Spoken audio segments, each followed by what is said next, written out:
Hi, it's Tim Hagen from Progress Coaching, and welcome to what I'm going to call, and I hate when people do this, a masterclass in leadership coaching. But I'm going to do a parallel with sports. Now, if you're one of my clients, you've heard some of these stories. What I would share with all of you more than anything is that there's a parallel. But when we get to the workplace, we lose sight of some of the fundamentals of what it takes to develop and coach a team. Now, I also know you as a leader have to manage, mentor, you have to do decision making, strategy sessions. There's more than just potentially meets the eye with a sports coach. So, I'm going to give you a little bit of my history. For 30 plus years, I've coached boys volleyball on and off. I have actually reinvented, reignited a high school team and started my own high school program with a lot of success. And I've had people say, what's the secret to success? You really got off to a fast start. And that always puzzles me because I don't think coaching is complicated. But I want you to write down a couple of numbers. 76%. 76% of people are at their most motivated study due to a study at Harvard called the Progress Principle when they're progressing and improving in their job. It's done by Dr. Teresa Amabile. Ironically, the name of our company is Progress Coaching. Here's the next number. 85% of people significantly lack self-awareness. That makes it tough. So when you give someone feedback and it's constructive, has anyone ever hugged you and said, thanks for the revelation? Here's the third number, 8-1. And I really want you to remember this one. The Gallup organization reports people will engage 8 times more when you lead with positivity and the good things they do. Now, remember that along with the 76% number, because I'm going to reference it. Here's another one. 42 to 49% of people today are actively looking for jobs due to a lack of career development. Now, let's go back to youth sports. We have over 70% fallout in youth sports of people quitting by the age of 13 because it wasn't fun. Remember that? They didn't feel like they were a part of a team. They might have been just sitting. Oh, and we all know the parents get involved. And that creates a very complicated team dynamic. So I always think about that. And I want to give you my history. So at Cedarburg High School, I started the high school program. And I'm going to say some things that will come off the wrong way. But I want you to give me some latitude. When I interviewed for the job, I interviewed with the athletic director and one of the principals. And she said, and I'll never forget it. And she said, the principal said, well, how do you handle parents? I said, successfully. She looked at me and she goes, what does that mean? I said, I do a couple things that are very unique. And I want you to think about this. I want you to think about your leadership right now. Because in the next 30 to 40 minutes, you're going to feel different at the end. I promise you. Now, you don't have to be a sports nut like I am. It could be music. It could be theater. I want you to go back to those extracurricular activities. Think of that great coach you had. Well, I go back to the principal story, and I said to her, successfully, let me tell you why. I do 2 things. I don't handle conflict, text, email, or phone calls. I do it face-to-face. She looks at me and she goes, why do you do it that way? I said, because most people won't do it that way. They'll hide behind a keyboard and their phone. I'm not trying to make it uncomfortable. I just don't want to make it comfortable. Number 2, I am relentless with positivity. I will send out a weekly update. So the 5 years I was the varsity coach, every week I sent out a video talking about the team and who did well. Never anything constructive, only praising kids. If you haven't figured it out by now, when you start a high school volleyball program and you're playing teams with 60, 70 years of experience, you're not going to win. So when we get to the first attribute, I want you to remember that story. So make a long story short, our first year we were 3-18. The next year we were 12-13. My son was my starting setter. And I predicted this in the interview. I said, our third year we'll hit a dip and then we're going to flourish. We were 3-21 our third year. Our fourth year, I think we were 28-10. I think our fifth year, we won the conference title. I think we were 29-7. And I did something else. Damien, who's now the varsity coach, as I do this video today, was my assistant. And I started to let him coach my last year. I would sit and just let him coach. Succession planning. Do you have a junior coach on your team? And he has done a phenomenal job. And he took something that I'm passionate about to a level I did not take it. We've actually trained and certified about 60 kids to coach other kids in volleyball. We have kids who are now coaching college volleyball because of us, because we gave them a start. And he and I still meet probably on a biweekly basis. I love it. Do I wish I was back in the volleyball court coaching? Yes.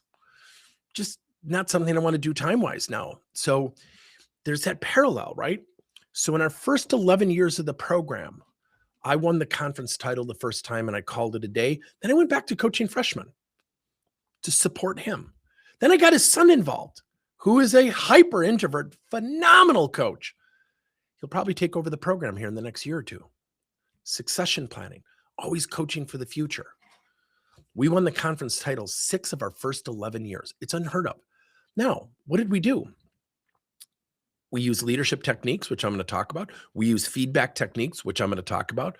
We talked about how we had to carry ourselves as coaches, which we're going to talk about. So there's going to be 7 attributes, and these 7 attributes are just critical. The first one seems simple, but you have to challenge yourself. Positivity. You have to be relentlessly positive. When people respond to me and say, well, my personality, it is not a personality trait. It's a choice. So I live by 2 mantras. I'm always accessible and I'm relentlessly positive. You will be hard pressed to ever see me in a bad mood. Now, I don't say that to be gushy or cliche or come off over the top, but you have to be positive. Let me give a little humor to this. Can you imagine if someone joins your team and said, hey, I want to get on Jack's team. The guy is really, really ticked off every day and he yells wonderfully. People want to be around people that are positive. That doesn't mean everyone's positive. I know that. But we as the leader, as we go, they go. So when we were positive in our volleyball program and at some of our successful client sites, all of our leaders come back to this. They said, you're right. It's tiring. It's hard being positive. Because the number one thing that we as a leadership community experience that non-leaders don't get, we're in a highly, highly reactive state. Highly reactive. I'll prove it to you. Now, I'm not in front of you, but I bet you're going to start laughing. Someone knocks on your door and they say, hi, boss. You got a second? It's the 4th person that day. It's really about 22 minutes each. Sound familiar? And then you get a memo. Then there's a change. The nature of being in leadership is you're reacting to market conditions, business conditions, internal conditions. And then you have this number 2 focus is, I've got to communicate this to the team. And so at the baseline is if you are positive, let's go back to the numbers. If you are positive and you're calling people into the office for the good stuff and you're detailing and depicting and sharing, here's where you're progressing, motivation is going to go up. And when you call somebody into the office and Lisa, I need to see in my office right away, and you do it in front of the rest of the employees, and you only praise Lisa, I guarantee you're not talking to one person. You're talking to most of the team members because they're all going to ask Lisa. So Lisa, what'd the boss say? Well, he was just praising me for a job well done on that project I did. When you're talking to one, you're talking to all. Number 2, the team typically has 4 attributes to it. I would say connection and context is number 1. Number 2, do they have commonality with each other, even outside of the work function? Number 3, do they collaborate well? Number 4, how do they handle conflict? So you have to proactively, we have a whole program called the 4 C's of the team, which is connect, commonality, collaboration, and conflict. And we detail how to handle those things. You have to be proactive in instilling that in your team before the conflict even occurs, because then they're much more readily able to handle it. You have to be focused on that team, not just the work, not just your numbers you're being held accountable to. You have to look at that team from a distance, get on the 50-yard line, look at them on the field and say, are they playing well together? Are they efficient? Are they operating? So one of the things I enjoyed most when I coached volleyball is when I let other people coach for me, like Damien. And when I coached club volleyball, I would always let a high school kid coach the 12-year-olds. And I would sit And parents would come up and say, "Oh, that must be so hard for you. You know, you're so loud and you're so talkative when you're coaching. And oh, that's got to be hard." I go, "It's one of the most enjoyable things in the world is watching from a distance, watching a young coach find his or her way." So you have to be focused on the team. Number 3, you have to be focused on the individual. What does each person want to achieve inside the job and outside the job? So remember that 76% number. The Progress Principle. I love it. It's one of my favorite books. It's a dry book, but it's a phenomenal book. And Teresa talks about different types of motivation: intrinsic versus extrinsic motivation. Intrinsic, I'm motivated by what I'm doing. I like what I'm doing. Extrinsic, I'm motivated by what I'm doing, but as an apparatus to something potentially more, maybe a promotion, maybe a lateral move or what have you. Please do not assume. Now, I'm going to bring something up very quick here, and let me just take this off. And I want to share with you a diagram of our coaching model. This is our model. And if you look at the first type of coaching, it's direct coaching. That's our 4-step model we teach in Progress Coaching. Number 2, we have career coaching. Career coaching talks about the motivator. The motivator is the WIFT, what's in it for them. If you are coaching somebody and they need or want to become, let's say, a leader, or they want to go into marketing analytics, if you can bring that into the conversation, let me give you an example. If you have an employee named Lisa, and Lisa is struggling to work well with Tom, she's not collaborating well, she's resistant, she fights with Tom, and let's just assume it's Lisa's fault. Now, if I approach Lisa and say, "Lisa, I know one of the things you wanted to do is become a first-time leader in a supervisor position. How do you think improving your relationship with Tom would facilitate you getting that or moving in that direction?" What it does, everybody, is it creates emotional attachment to what most people avoid: personal change. So that is our coaching model. And every one of these have a distinct attribute. Questions drive self-awareness. Activities drive change. The learning project. Lisa, next week come in with 2 examples of where you positively influenced your teammates. That bestows accountability and ownership on the rightful owner. You are facilitating a choice to improve. So when we come back, I go back to having that individual focus. You should know every single person on your team, their motivator. You should be scheduling time with every single one of them so they individually are feeling like they're moving in the direction of their personal goals. Number 2, that model I just showed you, also you have to coach the team collectively. So then you have to ask yourself, am I creating sustainable improvement? So if you have a team that doesn't provide good decision-making internally, that's not a one-off conversation. That might take you 6, 7 sessions for the team collectively to improve. So again, if you're not working with a coaching framework, I would encourage you to.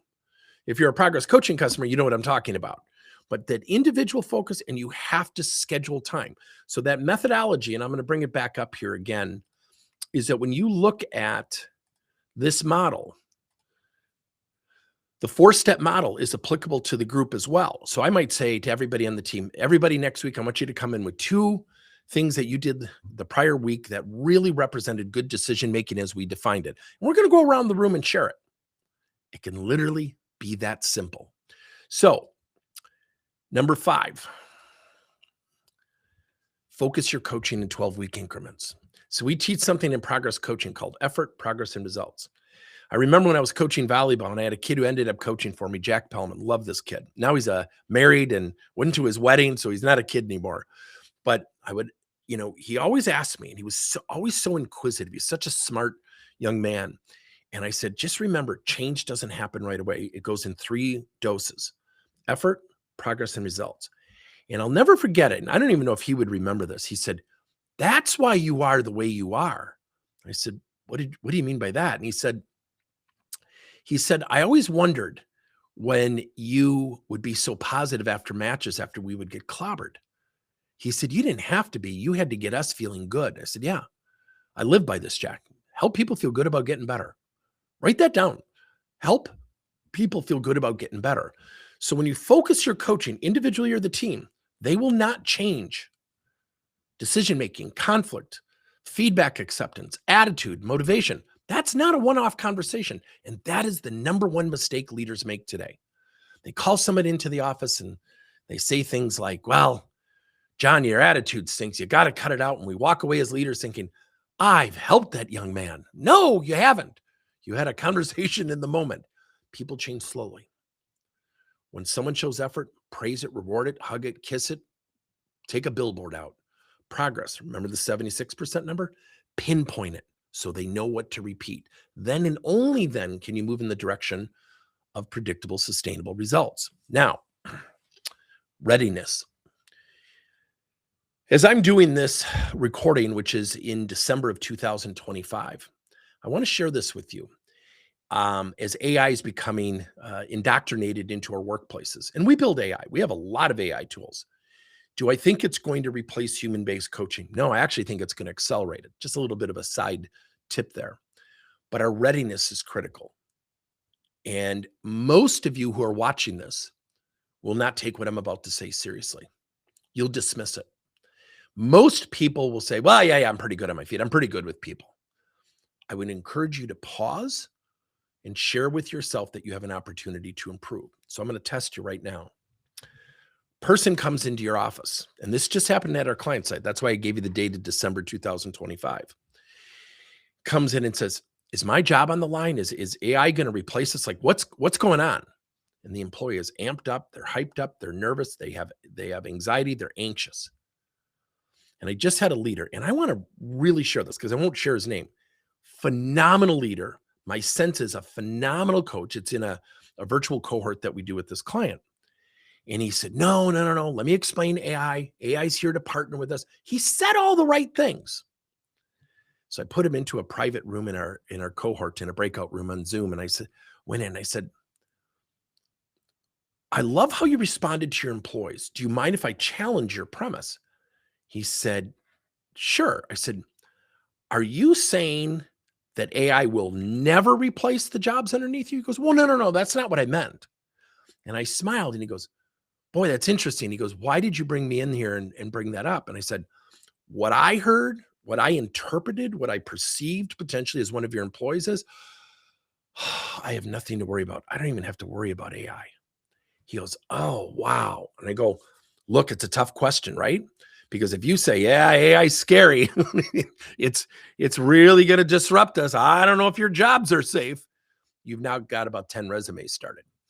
And so he and I sat there and role played in this breakout. Here's the tough thing about coaching. Here's the tough thing about people. There aren't absolutes. We want there to be. We want people to absolutely be friendly and open and transparent and professional when they get feedback. It doesn't happen that way. So coaching has a sense of gray. It's not always this absolute. So our readiness is when someone knocks on the door and says, you got a second? What happens? In that moment, if I say, yeah, sure, go ahead. And I'm looking at my phone and I'm like, what did you say? What's going to happen is this. What's going to happen is you're going to be sending a message. So if I'm talking to you and I'm coaching you, I'm like, I just sent you a message.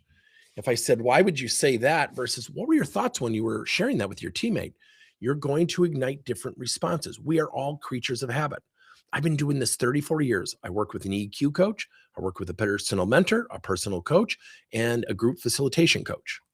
Sometimes I hate it because they're doing what I do to people.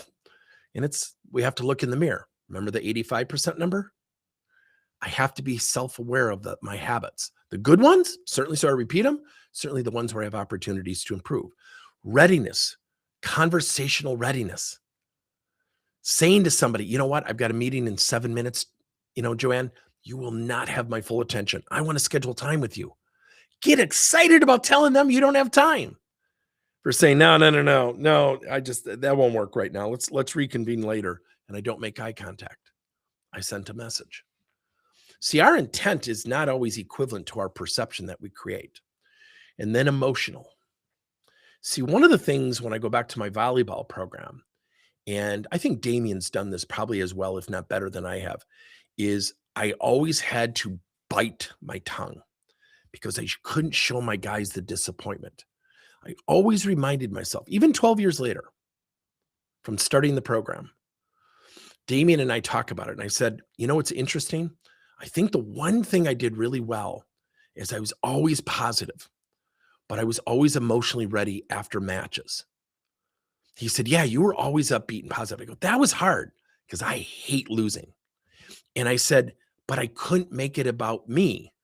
Remember number two, the team focus.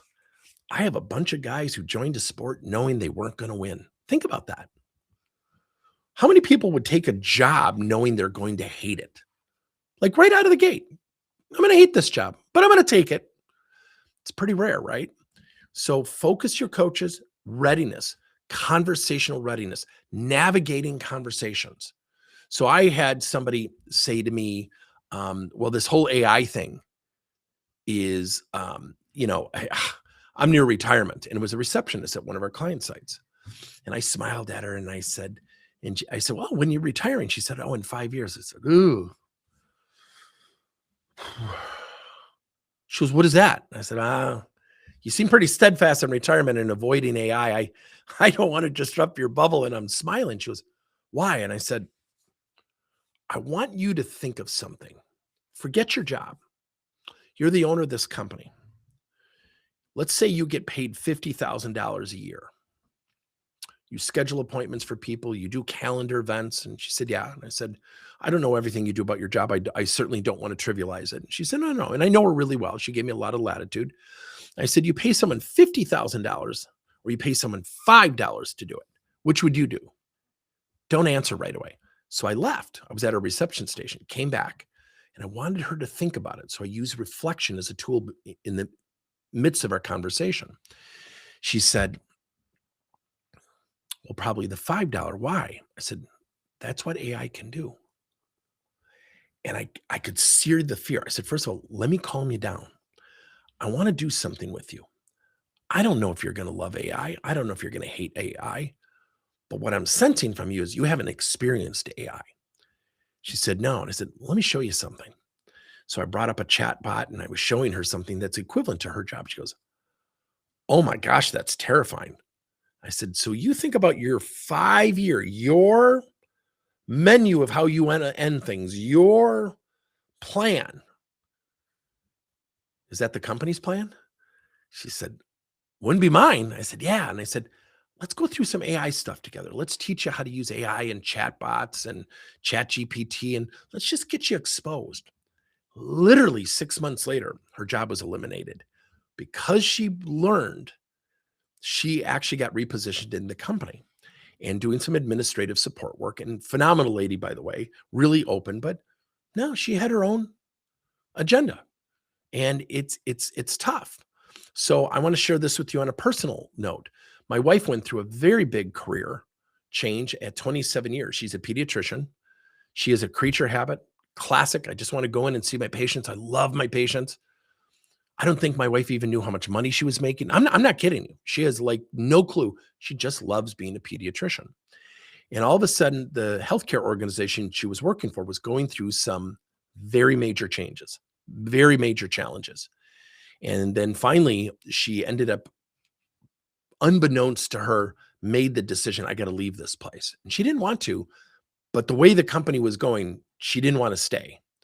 So all of a sudden, she went to the new company 2 years later. She took a pretty big dip financially. And I want you to think of this because it seems crazy what I'm about to share with you. She came home and she told me what was going on financially. And I started smiling. I said, let's go out and celebrate. She goes, Tim, it's not funny. I said, no, it's not. Let's celebrate.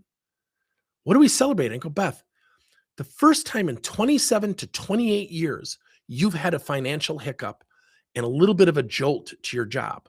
Do you hate your job? She goes, I love my job. I go, you're ahead of 95% of the world. This is your first hiccup in your career in 28 years, and you're going to retire in the next 6-7 years. People would die to have that run. I was emotionally ready. I was conversationally ready. Now I practice and role play all day long. So I think I'm pretty good at it. My friend Dave Stevens at a company called Inpro, phenomenal at it. We go out for lunch. We role play conversations. Readiness makes a big difference. Now, can you imagine if my wife said that to me in the moment? I go, oh, are you kidding? Where do you think her mind would have been? Disappointment, embarrassment, humiliated? And we went out and celebrated. We haven't brought it up since. Did it hit us? Sure, it hit us. But that's what emotional readiness is. And again, someone knocks on the door. Got a second, boss? And it's going to be 22 minutes. Are you ready? And if they say, little Johnny down the hall, he yells at me. I hate working with him. Can you get him off our team? Are you ready? Is AI going to replace my job? Are you ready? I started last Friday. I'd like to get promoted. It's already Wednesday. Oh, and I'm the nephew of the CEO. Are you ready? So that readiness is a huge factor. Number 7. Now, keep in mind, I could have listed 30 attributes. I believe foundationally, this is where we've made a huge mistake. I'm going to go back to my volleyball program. I believe in the ability for peers to coach each other. The Milwaukee Brewers baseball team has implemented a full-blown peer-to-peer coaching system. Years later, they don't need me. They should have fired me. And Jim Beatty and Billy Freeze, the head of the sales and the customer service teams, bring this up all the time. They can't believe where this has gotten to. Not because of us. I want to be very transparent. But they can give feedback. And I'll never forget it. We had a young guy, Christian, who came to the organization. He said, it's my first day. I'm going through this training and I'm giving people who've been here 20 years, like Bill Junker, feedback. And I said, yeah. And I goes, is he receptive? He said, yeah. I don't feel like I've earned the right. And I said, it's culture. It'll take you time. So the feedback relationship is a loaded one. So going back to my volleyball team, every kid once a week had to go to a teammate and say, what are 2 things? Remember the 8-to-1 ratio? What are the 2 things? The 2 things that I'm doing well? And what's the one area where you would encourage me to raise my game? Your only response can be thank you. And the teammates and some of the team members, I had one kid specifically say, well, what if I hear something you don't like? I said, you will. But you have to ask yourself as a magnet, are you pulling them back in the next time or are you pushing them away? The minute you hear silence, guys, and you hear that you've pushed people away, you're going to be alone. You do not want to be alone in this world, especially the workplace world, especially when you need to get a job someday. And they would do this every single week. Just once, took 2-3 minutes. I would have feedback timeouts in the middle of practice. Number 2, ask your people, what's your relationship with feedback? How do you want me to give you feedback? And I love this story. I had a kid, Nick Krug, who was a good volleyball player, not great, struggled in the beginning. He was on my club team when he was 11 and 12. And I think I coached him for 2-3 years until he was 14. And he once said this to me, and I'll never forget it. He said, Coach, there are times you yell things and you're zany and you're funny. And he goes, I don't know what you're talking about. It makes me uncomfortable. And I said, Nick, I'm trying to make things fun. And I said, I get that. I'll try to limit that. So what about you? And he said, don't compliment me in front of the team. I get embarrassed. I said, oh, that's interesting. I said, why, Nick? He said, I'm not used to it. It makes me really uncomfortable. Later, I found out from his parents, 2 great people who totally got the youth sports thing. And they said, oh, yeah, he wins chess championships. I said, what? They go, he wins statewide chess championship. He's a master chess player. I said, so what do they do when they win a tournament? They go, we just get in our car and we go home. So his relationship with success was not hoopla and high five. And so I would take Nick at timeouts and I'd pull him away from the team and said, here's what you're doing well. Here's where I need you to improve. Cool. By the last year, that kid was so confident. He became a captain on the team, went off to college, and I think he's going to Indiana, or he's going to Butler. And his parents look back at the volleyball time, and the club was just such a great experience for him. So what we have to do is always remember when we are coaching that people have a relationship with feedback. Ask them, what's your relationship with feedback? What's the best way to give you feedback? Now, I'm going to add an 8th principle, and I want you to think about this. And I want you to think about your team members. We teach something in progress coaching called knowledge, skill, and behavior. Okay. Knowledge, what do they need to know? Skill, what do they need to be able to do? Behavioral, where do they need or how do they need to show confidence? Here's the critical component I want you to understand. And we miss this. If you haven't read the book Grit by Angela Duckworth, get it. I think it's life-changing. She talks about the art of practice. If your people are not practicing, they will not get better. It drives me nuts. If you're in charge of a customer service team and they need to handle angry customers and they're not practicing those conversations, they will never get better at them. If you have a sales team that doesn't handle price objections or competitive objections well, they will never get better at it.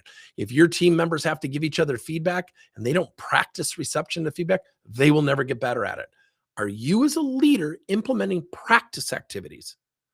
So when you're coaching the team, ask yourself right now, what's that one area that they need to take themselves as a collective group to the next level in your 12-week increments? And are you as a leadership coach implementing practice activities? It still amazes me that we do end of the year performance reviews and we as leaders, as a collective society, don't schedule practice. You have to ask yourself, when was the last time someone came up to you, knocked on your door and said, boss, I need to practice more? If they're not doing that, they're not practicing arbitrarily on their own. So let me go back to the Milwaukee Brewers.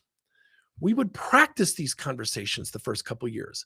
Now, when I come in 17, 18 years later, we don't have to practice.